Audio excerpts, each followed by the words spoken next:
Ready to unlock the full power of Wati and ensure seamless billing? Let's dive into how to securely add your card details to your Wati account in just a few simple steps. First, log into your Wati dashboard, then find your profile settings.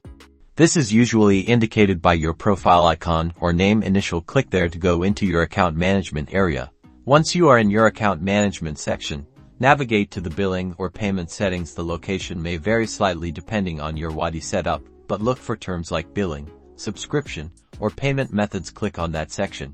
Now you will find the option to add a new payment method or update existing ones. Click on Add Card or a similar button. A secure payment form will appear. Carefully enter your card details, including your card number, expiration date, and CVV code. Remember, Wati uses top-notch encryption to protect your sensitive information, so you can rest assured that your payment details are safe. Double-check that all information is correct before proceeding.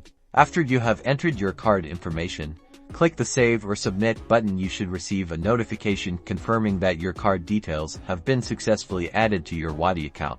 From now on, this card will be used for your Wati subscription or any services you have enabled. You can always manage your stored cards, update them, or remove them through the same billing settings section within your Wati profile. And that's it. You have successfully added your card details to Wati, ensuring a smooth and uninterrupted experience.